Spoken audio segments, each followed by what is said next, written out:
নমস্কাৰ জ্ঞান একাডেমি আসাম চেনেলটোলৈ আপোনাক স্বাগতম জনাইছোঁ। এডিআৰই আৰু আসাম পুলিচৰ আহি থকা কিছুমান মেথছ লৈ মই আপোনালোকৰ মাজলৈ আহিছোঁ। গতিকে আহক আমি ভিডিঅ'টো আৰম্ভ কৰোঁ। মোৰ চেনেলটো যদি আপোনালোকে নতুনকৈ আহিছে মোৰ চেনেলটো অকণ ছাবস্ক্ৰাইব কৰিব, শ্বেয়াৰ কৰিব আৰু লাইক কৰি দিব। লাইক কৰি ভিডিঅ'বিলাক দিবলৈ আমি অলপ ভাল লাগে। এতিয়া প্ৰথম নম্বৰটো কি আছে, এ আৰু বিৰ গড় আয়ু দি থোৱা আছে 30 বছৰ। এ আৰু বিৰ দুটা মানুহৰ কি কৈছে গড় আয়ু দিছে, মানে এ আৰু বি দুটা মানুহৰ কি কৈছে গড় বয়স। এ আৰু বি গড় বয়স কিমান দিছে 30 বছৰ। এইখনকে আমি গম পাইছোঁ। তাৰপিছত গড় মানে আমি বুজাম পদ্ধতি কি, বি আৰু চিৰ গড় বয়স কিমান দিছে 26। বি আৰু চিৰ দি থোৱা আছে 26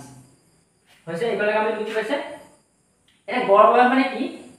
দুটা মানুহৰ বয়স যোগ কৰি আমি কি কৰিব লাগে, দুটা মানুহৰ কাৰণে আমি 2 হৰণ কৰিব লাগে। যদি তিনিটা মানুহ হয় এ বি চি তিনিটা মানুহৰ গড় বয়স ধৰ আপোনাৰ 30 বছৰ দিলে তেতিয়া তিনিটা মানুহৰ বয়সটো আমি যোগ কৰি যেতিয়া আমি 3 হৰণ কৰিম 30 পাম, মানে তেনেকুৱা ধৰণৰ কথা। এতিয়া আমি কি কৰিম, এ আৰু বি যোগ কৰি দিম। এ আৰু বি যোগ কৰিলো আৰু দুটা মানুহৰ কাৰণে 2 হৰণ কৰিলো, হৈ গ'ল। ঠিক তেনেকৈ বি আৰু চি দুটা যোগ কৰি দিলো আৰু 2 আমি হৰণ কৰি দিম। দুটা মানুহৰ কাৰণে বি আৰু চি দুটা মানুহ আৰু এ আৰু বি দুটা মানুহ, গতিকে এহেটা কৰিলে কি হৈ যাব, এইটো এফালে কি হৈছে হৰণ হৈ আছে, এফালে গ'লে পূৰণ হ'ব। গতিকে 30 ৰ লগত এই দুটো কি হৈ যাব, পূৰণ হৈ যাব। এ আৰু বি থাকি যাব আৰু এইটো কি হৈ যাব, পূৰণ হৈ যাব। পূৰণ হৈ গ'লে কিমান হ'ব 60, মানে এ আৰু বি বয়স কিমান হৈ গ'ল 60। বি আৰু চি কেনেকৈ হ'ব, এইটো আৰু এইটো পূৰণ হৈ যাব, ক্ৰছ পূৰণ হৈ ইয়াত একো মানে 1 থাকে, মানে বি চি লগত 1 পূৰণ হ'লে বি চি হ'ব, বি প্লাস 1 হ'ব, বি প্লাস চি হ'ব আৰু এইটো কি হৈ যাব 26 ৰ লগত 2 পূৰণ কৰিলে কিমান হ'ব 52। বুজি পাইছে 52। এতিয়া আমি যদি অংকৰ সূত্ৰটা মতে কৰো, সূত্ৰ মতে কৰিলেও আমাৰ আনসাৰ 8 ওলাব আৰু এনেকৈ কৰিলেও 8 ওলাব। আমি একো বেলেগকৈ কৰিব দৰকাৰে নাই। দুটা গড় বয়স দি থোৱা আছে 60 বা 52 বিয়োগ কৰিলে আমি 8 আৰু 8 আমাৰ শুদ্ধ উত্তৰ আনসাৰ ওলাই গ'ল। মই আকৌ অংক হিচাপে কৰি দেখুৱাই আছো আপোনাক। চাওক a প্লাস b কৰিলো, বয়সৰ পাৰ্থক্য কৰিছে মাইনাস কৰিলো, b প্লাস c কৰিলো, ইকুৱেল কিমান বুলি কৈছে 60 আৰু এটা পালো 52 কৰিলো। এতিয়া চাওক a প্লাস b, b ইয়াত আছে প্লাস, ইয়াত আছে মাইনাস, ইয়াত আছে প্লাস, মাইনাসে প্লাসে মাইনাস b, মাইনাসে প্লাসে মাইনাস c ইকুৱেল 60 বা 52 গলে কিমান হ'ব 8 হ'ব। এটা মাইনাস b প্লাস b দুটা আমি কাটি দিলো, তাই কি পালো a মাইনাস c ইকুৱেল 8। আমাক কি উলিয়াবলৈ কৈছিলে যে a আৰু c বয়সৰ পাৰ্থক্য উলিয়াবলৈ কৈছে, গতিকে a বা c মাইনাস কৰি কিমান ওলাই গ'ল 8। যদি আমি এনেকৈ নাভাবো, ডাইৰেক্ট আমি সিম্পলকৈ ভাবি থওঁ, তেতিয়া স্বাভাৱিক কি হ'ব, a আৰু b গড় বয়স কিমান দিছে 30, গতিকে 30 ৰ লগত দুটা মানুহৰ গড় বয়স, গতিকে 30 ৰ লগত 2 এটা আমি পূৰণ কৰিম, কিমান হৈ গ'ল 60 ওলাই গ'ল। তাৰপিছত কি কৈছে b আৰু c গড় বয়স কিমান বুলি কৈছে 26, গতিকে দুটা মানুহ, গতিকে 26 ৰ লগত 2 এটা পূৰণ কৰিম, কিমান হৈ গ'ল 52 হৈ গ'ল। আমি একো কৰিব নালাগে, 60 বা 52 আমি কি কৰিব লাগে বিয়োগ কৰি দিব লাগে, কিমান হৈ গ'ল 8। বুজি পাইছে। এতিয়া মই কথা এটা ক'লো যে দুটা মানুহৰ গড় বয়স 26, আমি ইয়াৰ পৰা কেনেকৈ b মানটো পাই গ'লো, কেনেকৈ পালো বুলি চাব। এতিয়া চাওক a আৰু b গড় বয়স কিমান বুলি কৈছিলে 30 বুলি কৈছিলে, গতিকে দুটা মানুহ 60 বছৰ হৈ গ'ল। যেতিয়া দুটা গড় বয়স মই ইয়াৰ যদি b বয়স 30 বুলি ধৰো, তেতিয়া হলে c বয়স কিমান হ'ব 52 পাইছো। 52 পৰা যদি মই 30 টো বিয়োগ কৰি দিওঁ কিমান হ'ব, 52 পৰা 30 টো বিয়োগ কৰিলে কিমান হ'ব 22 হ'ব, 22 বছৰ। গতিকে c বয়স হৈ গ'ল 22 বছৰ, b বয়স হৈ গ'ল 30 বছৰ, গতিকে 30 ৰ পৰা যদি 22 টো বিয়োগ কৰোঁ তেতিয়া আমাৰ কি ওলাব 8 ওলাব। গতিকে আমাৰ শুদ্ধ উত্তৰটো কি আছিলে 8 হৈ গ'ল। তাৰপিছত 2 নম্বৰ কোৱেশ্চনটো কি দিছে, 3 5 7 9 এনেকৈ যদি এটা ক্ৰমত গৈ থাকে 100 লৈকে গৈ থাকে, মানে 100টা সংখ্যালৈকে যায়, 100 লৈকে মানে 100টা সংখ্যালৈকে যায়। এনেকৈ 100টা সংখ্যা যদি গুচি যায়গে তেতিয়া সংখ্যাটো কি হ'ব, সংখ্যাটো 201 হ'ব, 203 হ'ব, 199 হ'ব নে 205 হ'ব। বুজিলে। এতিয়া আমি কি কৰিব লাগে, এটা সূত্ৰ আছে, সূত্ৰটো কি ভালকৈ সূত্ৰটো মন কৰিব। এটা সূত্ৰ আছে যে টুৱাইচ n প্লাস 1, এই সূত্ৰটো জাস্ট এই সূত্ৰটো এপ্লাই কৰিলে আমি এনসাৰটো পাই যাম। টুৱাইচ n 2 এটা আছে, n মানে কি জানে এই 100 কিমানটা সংখ্যা আছে 100 লৈকে গৈছে, কৰিলো প্লাস 1, 2 লগত 100 পূৰণ কৰিলে কিমান হ'ব 200 যোগ 1 কিমান হ'ল 201। এইটো আমাৰ এনসাৰ। গতিকে 201 ক'ত আছে, অপচন এত আছে, এই অপচনটো আমাৰ শুদ্ধ হৈ যাব। কোৱেশ্চনটো কি বুলি আছে, এখন ৰেল পুৱা 5 বজাত যোৰহাটৰ পৰা আহি দিনৰ 11 বজাত গুৱাহাটী পালেহি। আনহাতে আন এখন ৰেল পুৱা 5:30 বজাত গুৱাহাটীৰ পৰা গৈ দিনৰ 11:30 কি হৈ গ'ল যোৰহাট পালেহি। এতিয়া কথা হ'ল কি, এতিয়া কিমান সময়ত দুইখন ৰেলে এখনে আনখনক ক্ৰছ কৰিছে। এতিয়া ধৰি ললো এখন যোৰহাট আৰু এখন গুৱাহাটী হৈ গ'ল, ইমান ডাঙৰকৈ কৰিব দৰকাৰ নাই এইবিলাক। ধৰি লওক ৰাস্তাটো ৰেল যোৱা ৰাস্তাটো এইটো এখন যোৰহাট এখন গুৱাহাটী হৈ গ'ল কিমান সময়ত গৈছে যোৰহাটৰ পৰা ৰেলখন পুৱা 5 বজাত গৈছিলে ধৰি লওক এইটো 5 বাজিছে কিমান বজাত পালেগৈ 11 বজাত পালেগৈ তাত মাজৰখিনি কিমান আছিলে 6 আছিলে 6টা বাজিছে 7টা বাজিছে 8টা বাজিছে 9টা বাজিছে 10টা বাজিছে 11টা বাজিছে 5টা পৰা কেইটালৈ গ'ল 11 লৈকে এখন ৰেল গুচি গ'ল ক'লে গ'ল যোৰহাটৰ পৰা গুৱাহাটী এই গুৱাহাটীৰ পৰা ৰেলখন কিমান সময়ত আহিছে 5টা 30ত আহিছে কেইটা বজাত আহিছে এইখন পৰা গুৱাহাটীৰ পৰা আহিছে যিখন ৰেল ইফালে যিখন ৰেল আহিছে এনেকৈ এইখন কেইটা বজাত আহিছে 5টা 30ত আহিছে কেইটা বজাত পালেহি 11টা 30ত পাইছে মানে মই 1 ঘণ্টা ইয়াৰ পৰা 1 ঘণ্টা ব্যৱধান কৰা 5টা 30 পৰা কিমান হ'ব 6টা 30 হৈ গ'ল এফালে কিমান হৈ গ'ল 7টা 30 হৈ গ'ল এফালে কিমান হৈ গ'ল 8টা 30 হৈ গ'ল এফালে কিমান হ'ল 9টা 30 হৈ গ'ল এফালে কিমান হৈ গ'ল 10টা 30 হৈ গ'ল আৰু এফালে হৈ গ'ল 11টা 30 হৈ গ'ল এতিয়া এফালে বাদ দি গৈ থাকা এইটো বাদ দি দিয়া এফালে এফালেটো বাদ দি দিয়া এফালে এইটো বাদ দি দিয়া এফালে এইটো বাদ দি দিয়া এফালে এইটো বাদ দি দিয়া এফালে এইটো বাদ দি দিয়া কোন লাগিলে আমাৰ 8টা আৰু 8:30টাৰ মাজত 8টা আৰু 8:30টাৰ মাজত কি হৈ গ'ল ট্ৰেইনখন আমি গম পালো এইটো কৰোতে এটা হৈ গ'ল কি 8টা আৰু 8:30টাৰ মাজৰ সময়কণ কিমান 8টা 15 হয় নহয় গতিকে আমাৰ অপচন কিটো শুদ্ধ হৈ গ'ল কিমান সহজভাৱে ওলাই গ'ল এটা অংক কৰিব দৰকাৰ নাই এনেকুৱা ধৰণৰ অংক এনেকৈ আমাৰ এনসাৰটো ওলাই যায় 3 নম্বৰ কোৱেশ্চন কি আছে স্যাৰ কিমান সৰল সুতত 4 বছৰলৈ মুঠ মূলধনৰ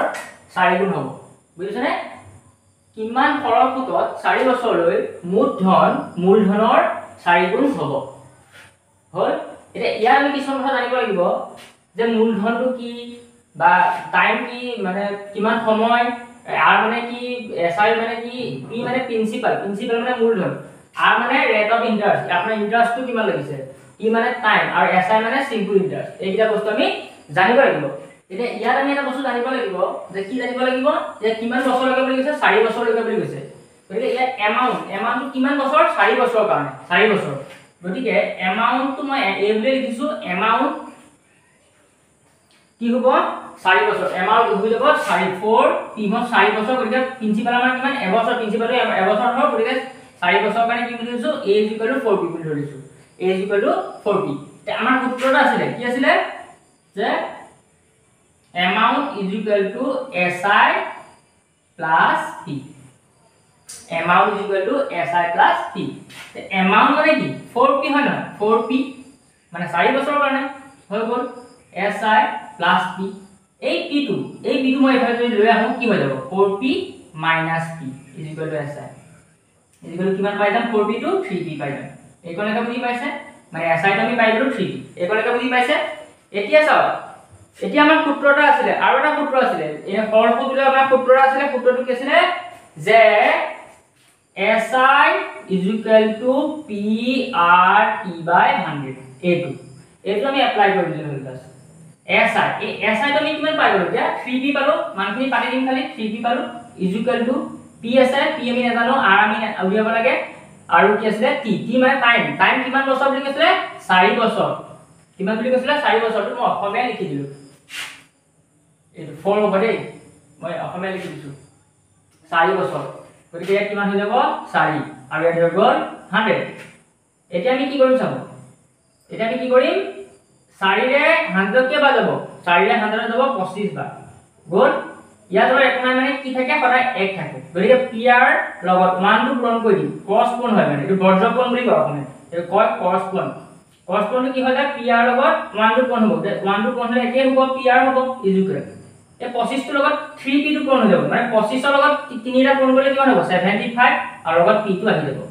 এইফালৰ p টো এইফালৰ p টো কাটি দিম গতিকে r ইকুৱেল কিমান পাই গলো 75 এই 75 টো হৈ গ'ল আমাৰ এনসাৰ মই অপচন দি দিম 75 টো আমাৰ হৈ গ'ল এনসাৰ কিমান হ'ব সৰহত 75% আমাৰ ইন্টাৰেস্ট হৈ গ'ল 75% এইটো হৈ গ'ল আমাৰ এনসাৰ মই অপচন দি দিলো 75% বুজি পাইছে তাৰ নেক্সট অংকটো চাওক কি আছে 1000 টকা বছৰি 10% যৌগিক সুতত 1331 টকা হ'বলৈ কিমান সময় লাগিব যৌগিক সুত মানে কম্পাউণ্ড ইন্টারেস্ট বুজি পাইছে এই কম্পাউণ্ড ইন্টাৰেস্টৰ সূত্ৰ আছে amount is equal to p আৰু কি আছিল 1 plus r/100 to the power n p into 1 plus r by 100 to the power n এটো সূত্ৰ আমি এপ্লাই কৰিব লাগিব